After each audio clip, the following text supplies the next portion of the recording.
Bienvenidos a un nuevo episodio de Voces del Mundial de Norteamérica, parte de la serie especial del podcast La Estrategia del Día, en donde estamos analizando todas las estrategias de negocio detrás de la Copa del Mundo.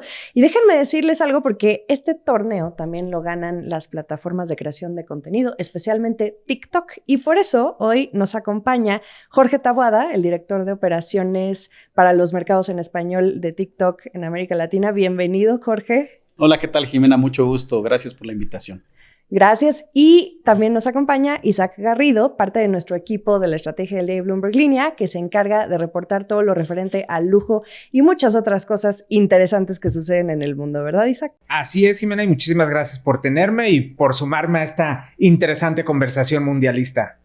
Justamente, a ver, Jorge, yo me quiero ir un poco hacia atrás, porque TikTok ha sido una plataforma que ha logrado posicionarse en muy pocos años, al menos de este lado del continente. Sabemos muy bien que existe ya desde 2016, pero creo que sí comenzó a ser relevante por allá del 2019, cuando empezó a cambiar y se hicieron estas compras adicionales hasta que se llamó TikTok, ¿no?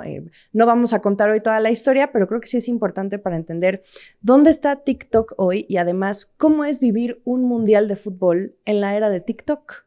Muy bien. Sí, claro que sí. Mira, yo creo que como dices, no es contar la historia de TikTok. TikTok creo que vive una explosión muy importante durante la pandemia.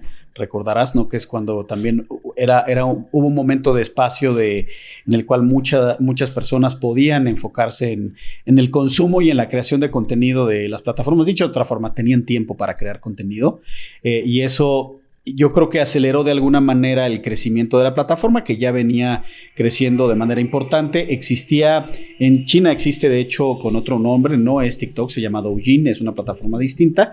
Como TikTok, como plataforma global, empezó a existir desde que tú la refieres y venía una herencia de ser una plataforma muy enfocada en la música. De hecho, si ves el logo de TikTok, parece un logo como justamente como de una nota musical, sí, ¿no? Entonces, bueno, ocurre en ese momento, pero ¿qué había entonces? O sea, conocimos a TikTok por ser una plataforma de entretenimiento, efectivamente, en donde, bueno, yo creo que había el contexto social influía bastante en un momento de pandemia, necesitábamos distracción, necesitábamos, otro tipo de actividades de conexión y había mucho los famosos bailes de TikTok, ¿no? Que es lo que mucha gente recuerda de TikTok o cómo nació TikTok, los famosos lip sync, ¿no? Que es donde estás, ¿no? Como cantar por encima de las canciones o simular que estás cantando una canción que se vuelve tendencia y este contenido que era básicamente para reírse. Pero ¿qué ha ocurrido desde entonces y hasta el día de hoy con TikTok? Es que ha venido evolucionando y ha venido evolucionando no por una decisión de nosotros como plataforma, sino porque la comunidad, las audiencias y los creadores lo han llevado hacia allá. Y lo han llevado hacia tener un gran volumen de contenidos pues de muy, muy alta calidad. No significa que antes no era alta calidad, pero digamos que sí se han refinado ciertos parámetros en la creación de contenido. Y creemos que eso es lo que ha hecho que TikTok crezca exponencialmente, porque es una plataforma que además de que tecnológicamente es bastante poderosa y que nos permite conectar contenidos con intereses específicos de las audiencias, es decir, no es una plataforma cuyo algoritmo funcione en función de la conexión entre personas, sino esto es en función de tus intereses de contenido. Además de eso, pues la calidad del contenido ha venido evolucionando y hay mejores parámetros para medir ese contenido y hoy podemos informarnos, podemos aprender, podemos compartir, podemos crear comunidad alrededor de TikTok, podemos encontrar comunidades que pueden ser muy pequeñas, muy específicas, ¿no? Y eso creo que es algo que ha hecho que en la plataforma pues múltiples comunidades y de diferentes generaciones puedan encontrarse. Podemos seguir bailando, podemos seguir cantando, eso sí. Y para mí sí es muy interesante la evolución que ha tenido porque hoy no hay conversación que no esté en esa plataforma y además va a un ritmo muy coyuntural, muy apegado a los tiempos de la conversación, pues en la vida real, o sea, está en la vida digital, pero también en la vida real. Y ahora que se acerca un mundial, yo sí quisiera preguntarte, ¿cómo ha sido la dinámica o la diferencia que ustedes han visto entre lo que puede llegar a darse en cuanto a creación de contenido, en cuanto a conversación esta Copa del Mundo, que además es en Norteamérica y toca a México, que es un mercado muy importante para TikTok, si bien lo entiendo, contra lo que se pudo haber observado en Qatar, que me parece que son las dos Copas del Mundo en donde ustedes realmente han podido ver el alcance y de cómo se mueve la conversación alrededor de un evento tan masivo como este. Digo, también ya tuvimos las Olimpiadas el año pasado, ¿no?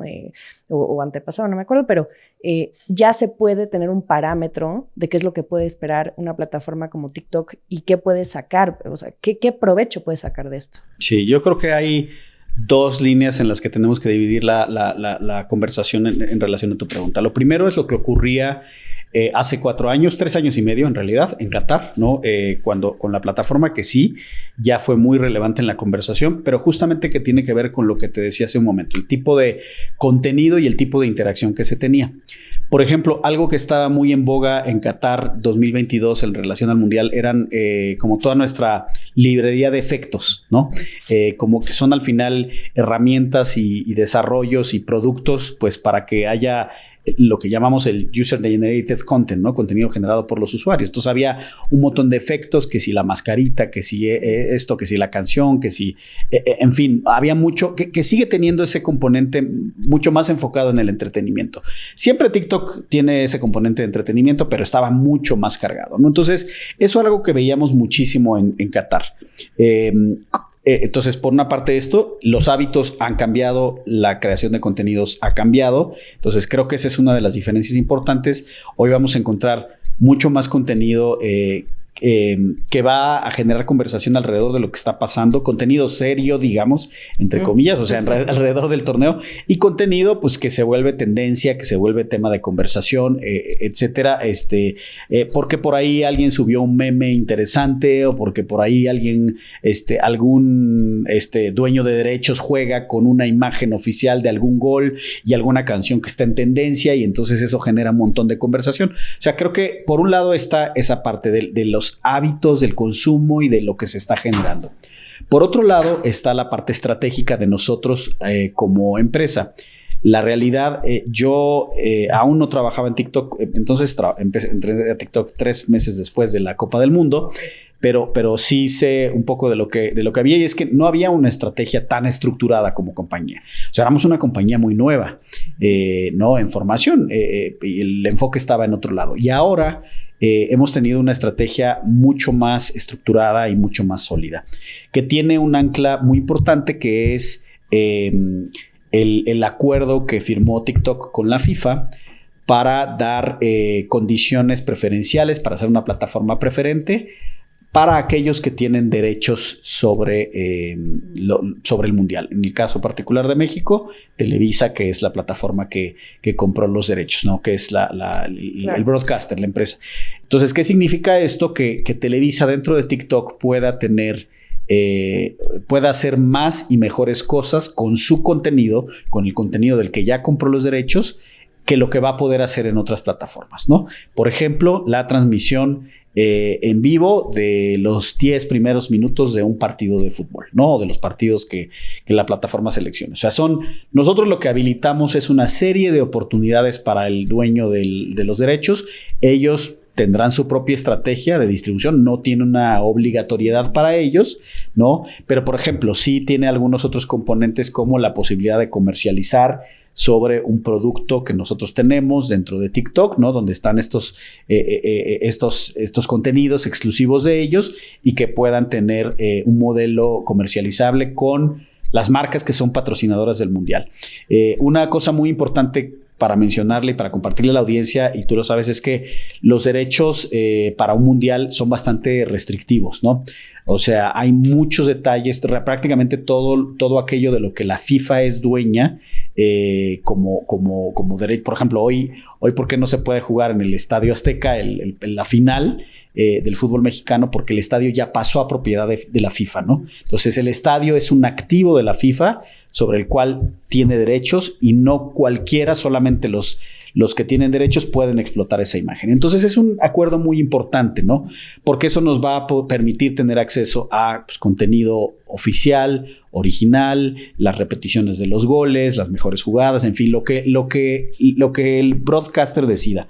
broadcaster con el que, por cierto, tenemos una muy buena relación y estamos trabajando en diferentes iniciativas para que puedan aprovechar este acuerdo. Pero siempre y cuando sea desde las cuentas oficiales de ese broadcaster. Desde las nada cuentas. de que un creador de contenido pueda agarrar parte de ese material de la FIFA y decir, yo quiero retransmitir el gol de Messi. No. Bueno, qué bueno que preguntas eso, porque dentro del acuerdo tenemos un grupo de 30 creadores en todo el mundo que sí son como privilegiados y van a poder tener acceso a eso y van a poder tener acceso también, por ejemplo, a contenido de archivos de la FIFA, ¿no? Del que nadie más tiene acceso. Entonces, el acuerdo incluye como diferentes patitas. Como te digo, es algo, hay estrategia detrás de esto.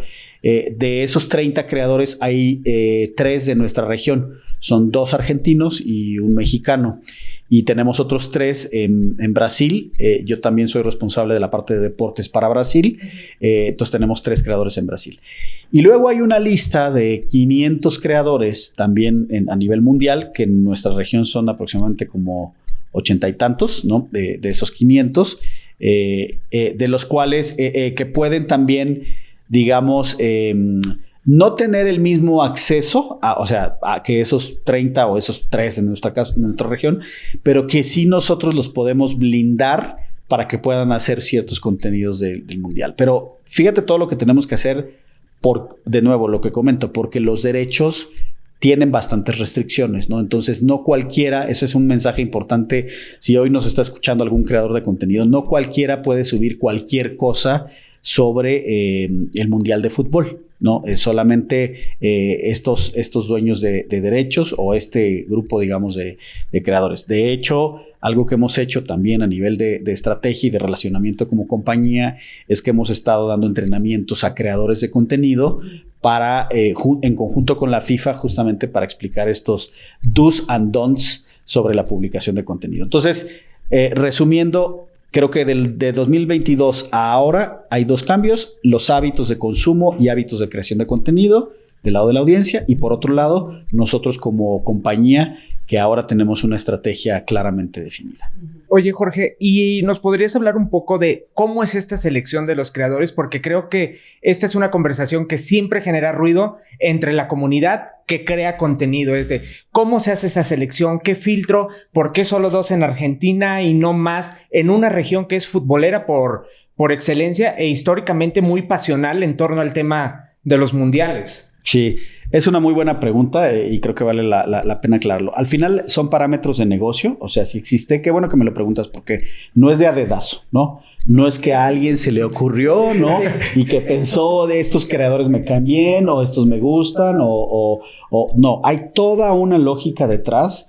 Primero, en cuanto a la relevancia que tiene el país en términos estratégicos para la compañía. Esto sucede en cualquier compañía global, o sea, hay tiers, digamos, de relevancia. Hay países más estratégicos que otros. ¿Por qué? Por la oportunidad de penetración de audiencia, por digamos, el dinero que se genera en ciertos... Nosotros tenemos en TikTok diferentes modelos de negocio, pero, digamos, la publicidad es uno de ellos. También existe el e-commerce, como ustedes saben, y existe TikTok Live, ¿no? O sea, existen diferentes modelos de negocio, pero pensando en el tamaño del mercado de publicidad, el tamaño del mercado. Entonces, hay esas variables de negocio. O sea, ¿qué tan importante es el mercado? Ahí te podría decir, en nuestra región, Brasil es un Tier 1. O sea, está entre los 5 mercados más importantes a nivel mundial, ¿no? México está en la siguiente, digamos, en el siguiente grupo.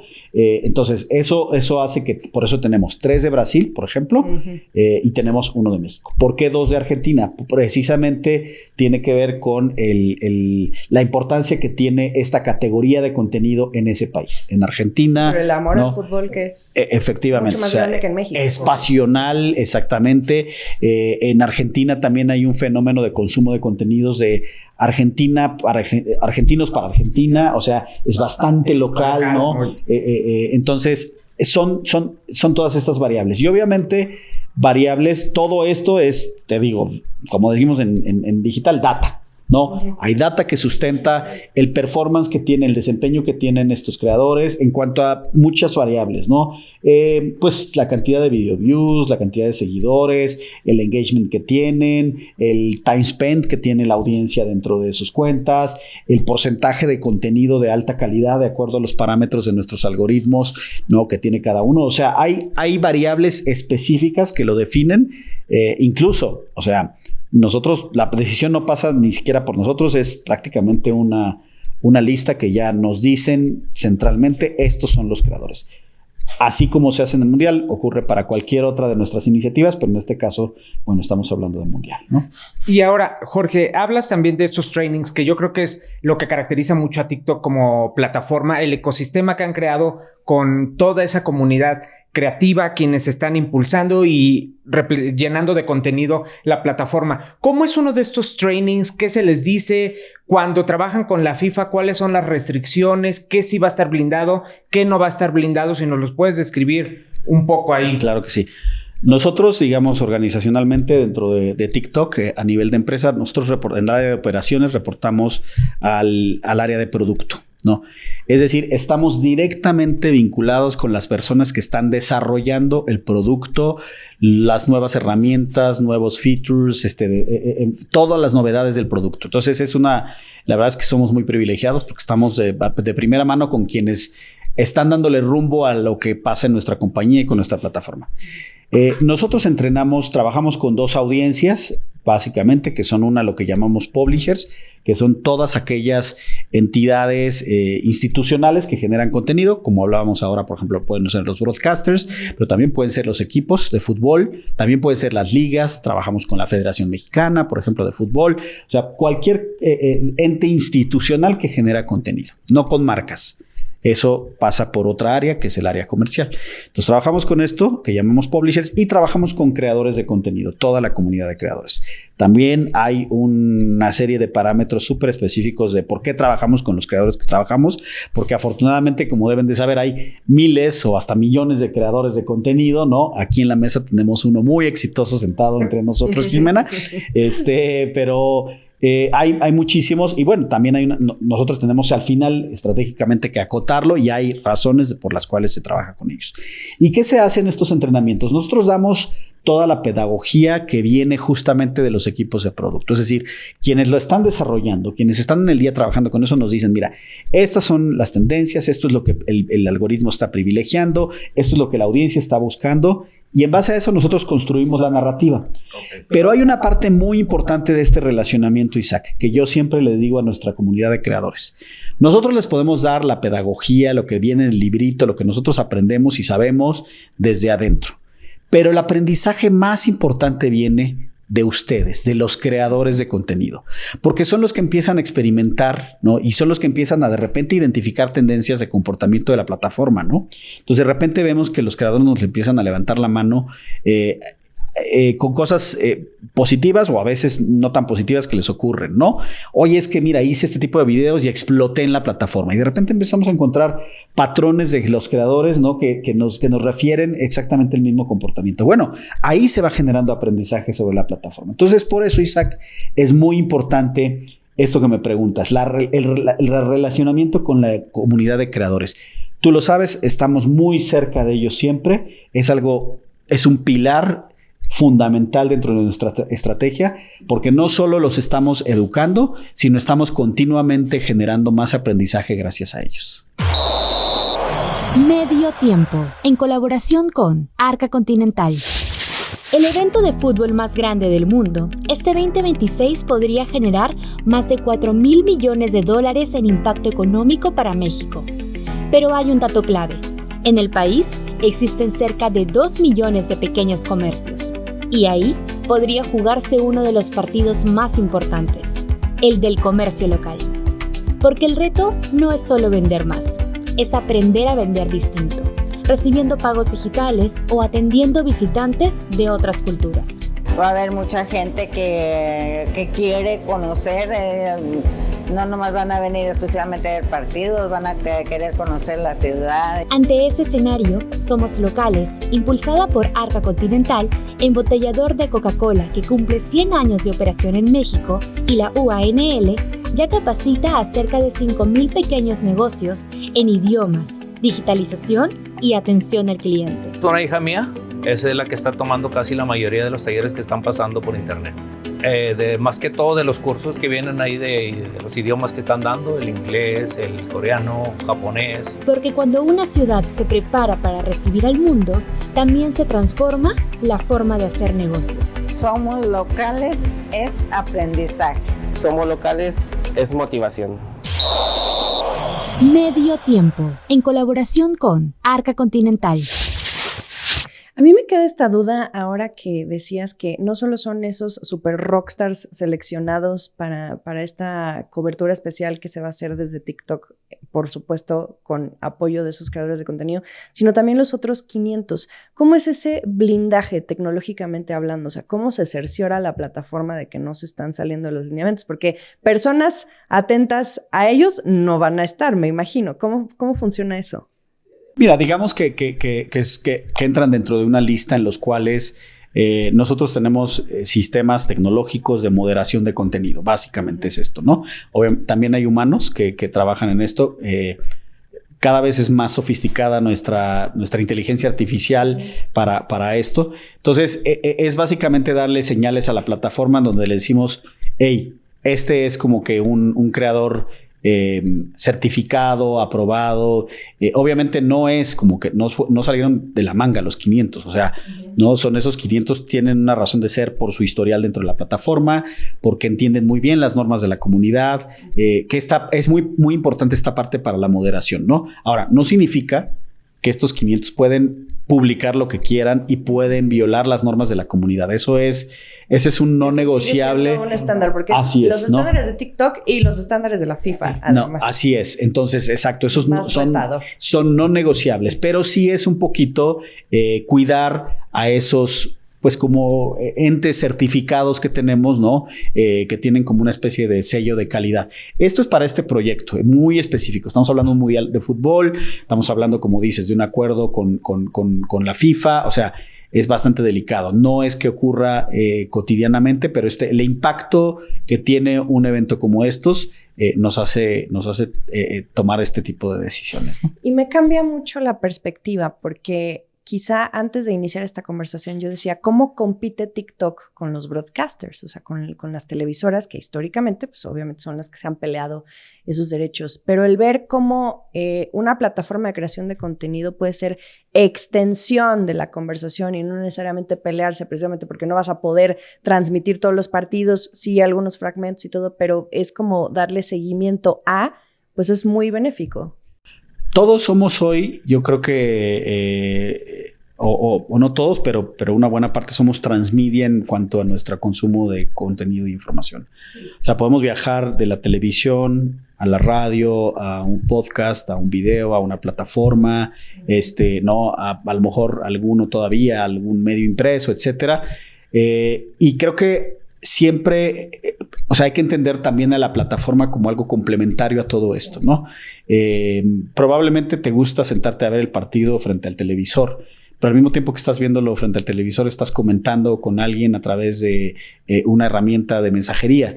Pero al mismo tiempo a lo mejor estás viendo qué se está diciendo de esto dentro de TikTok, ¿no?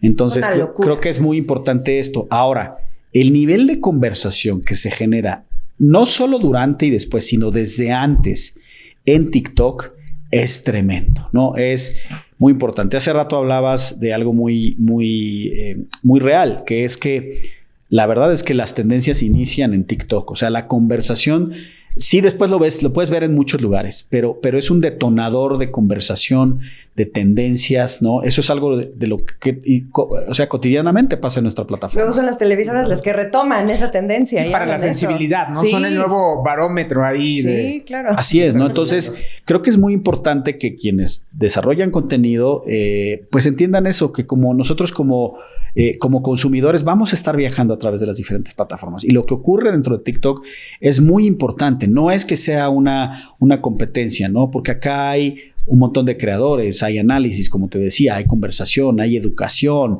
hay lados B, hay backstage, hay etcétera, ¿no? Entonces, creo que es entenderlo así, ¿no? La plataforma está ahí, tiene una comunidad, es importante alimentarla, es importante entender que se genera mucha conversación. Mira, tenemos nosotros datos súper claros de que los siguientes, digamos, los 30 minutos después de que termina un evento deportivo, el nivel de búsquedas alrededor del evento deportivo se dispara exponencialmente, ¿no? Entonces, por ejemplo, para quienes generan contenido, y esto es una máxima del periodismo, tampoco es que sea un gran secreto, pero claro, los siguientes 30 minutos son súper importantes, ¿no? Ahora, en TikTok, para quien crea contenido, tenemos herramientas bien interesantes. Una que, por ejemplo, que se llama Search Insights, TikTok Search Insights, que así la buscas dentro de la plataforma, que te da cuáles son los términos, en tiempo real te dice cuáles son las palabras clave de búsqueda en ese momento, ¿no? Si la gente en ese momento está buscando a Neymar o a Toni Kroos, ¿no? O a Guillermo Ochoa, o a quien quieras, ¿no? O al gol de Vinicius o lo que sea, ¿no? O sea, la plataforma te dice qué está buscando la gente. Y eso es una guía, ese es un norte para generar contenido. Pero al mismo tiempo puedes en esa herramienta ver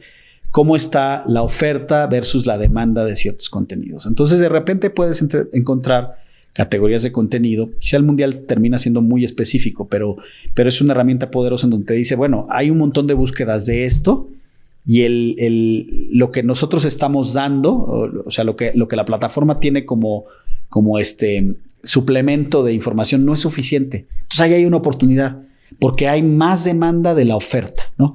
Entonces creo que estamos hablando mucho de creación de contenidos, pero bueno, creo que eso es lo que hace. Tenemos CapCut, ¿no? Que es también de nuestra empresa matriz de ByteDance, que es una herramienta espectacular para crear y editar videos, ¿no? Dentro de TikTok. Entonces, tenemos una serie de herramientas que facilitan la creación de contenido de alta calidad y por eso creo que también la comunidad se siente abrazada y se genera tanta conversación alrededor de un evento como estos en TikTok. Oye, ¿la monetización incrementará durante este periodo para los creadores? O bueno, ustedes no le llaman como tal, es programa de recompensas a creadores, sí. Mira, eso es como difícil, o sea, saber si aumentará o no aumentará, ¿no? Porque las recompensas, pues, son finitas, o sea, el dinero es finito, ¿no? Pero al final depende de diferentes variables que lo van haciendo elástico, ¿no? Entonces, mi intuición me hace pensar que sí, porque va a haber más demanda, porque va a haber más conversación, ¿no? Porque se va a exponenciar el contenido, pero como te digo, depende de diferentes variables, ¿no? Porque al mismo tiempo que a lo mejor hay mucho más contenido, como creador estás compitiendo con muchos más por eso, ¿no? Tenemos dos tipos de recompensas, que uno que lanzamos el año pasado, que tú lo conoces, que es el Creators Rewards Program, que pues es la programa de recompensa a creadores, y recientemente lanzamos se llama Special Rewards Program, que son recompensas especiales al contenido de altísima calidad, ¿no? Pero sí, correcto. Efectivamente en TikTok ya los creadores, algunos creadores, no todos, porque son los creadores elegibles que cumplen con ciertos criterios, pueden tener algo de recompensas económicas. Pero no es que se haya determinado o hayan colocado cierto porcentaje de ese budget que pudieran tener de recompensas para contenido de mundial específicamente. No. Oye, Jorge, y hablabas también de contenido exclusivo y de estos creadores. Cuando TikTok lanza este comunicado con la FIFA, anuncian que algunos van a tener acceso a entrenamientos, cosas muy exclusivas. ¿Hablamos de que por ahí puede estar este contenido específicamente creado para la ocasión? Sí, esto de lo que estás hablando es de justamente estos 30 creadores de los que yo hablaba, ¿no? Creo que hay diferentes capas, ¿no? De creadores. Están estos que van a estar hasta en el vestidor y que pues van a poder, porque algo que entiende muy bien la FIFA y creo que están entendiendo, pues bueno, todos los afiliados de la FIFA, los equipos, etcétera, es que justamente el ángulo de, no todo el contenido que vas a ver en una plataforma como TikTok tiene que venir del dueño o del creador oficial del contenido. O sea, entienden la riqueza de la conversación que aportan los creadores. Entonces, creo que esa es la raíz de esta conversación y de este acuerdo, ¿no? Justamente permitir que quienes tienen otra forma de contar las historias, otros ángulos, puedan acceder hasta el vestidor, ¿no? O hasta estos entrenamientos, como dices. Y por eso yo hablaba de estas capas, ¿no? Los 30, los 500 y pues todo el resto, ¿no? Que también se las van a poder ingeniar para crear contenido. Lo que pasa es que con lo que hay que tener mucho cuidado es con todas aquellas propiedades sobre las cuales la FIFA tiene derechos, ¿no?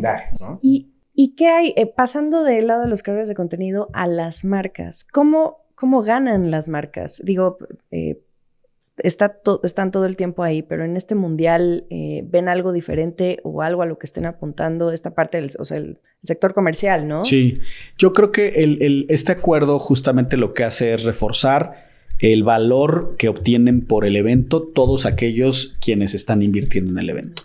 Por un lado, los que compran una licencia de contenido, que lo estábamos mencionando, un broadcaster, y por otro lado, quienes se vuelven patrocinadores oficiales, porque este acuerdo lo que hace es que abre oportunidades para esos patrocinadores oficiales, ¿no? Entonces, o sea, son marcas que compran un patrocinio a nivel global, ¿no? No es el patrocinio solamente en los países, en este caso, donde se va a hacer el evento. Es un patrocinio global, son una serie de marcas que, de nuevo, nuestro acuerdo lo contempla, que se pueda generar soluciones comerciales muy atractivas para esos, justamente para esos dueños, ¿no? En una plataforma que va a tener contenidos,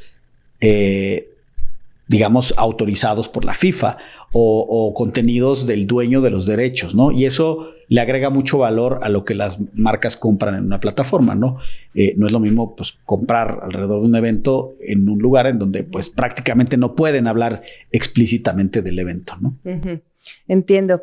Finalmente, Jorge, ¿cómo podemos percibir el consumo de eventos masivos en estas plataformas de creación de contenido como lo es hoy TikTok en el futuro? Y ya tomando en cuenta lo que ya sucede actualmente, ¿cómo ves tú eso? Mira, nosotros hablamos muchas veces de un concepto que se llama el fan content, ¿no? Que esto lo hemos hablado, seguramente lo has escuchado tú, Isaac, lo hemos hablado mucho en el contexto del entretenimiento, ¿no? Los fans el fandom alrededor de una película o de una saga o de, ¿no? En donde lo que nosotros mostramos, en ese caso, digamos, no solo a los broadcasters, sino pensemos a los estudios de cine o a las plataformas de streaming, es cómo el contenido que ellos generan es apenas la punta del iceberg de un gran volumen de contenido que habla de su película, pero que no es su contenido oficial, sino es el que genera el fan, ¿no? El fan content. ¿Qué tienen en común los Pumas de la UNAM con Star Wars? Pues que los dos generan una pasión extraordinaria, ¿no?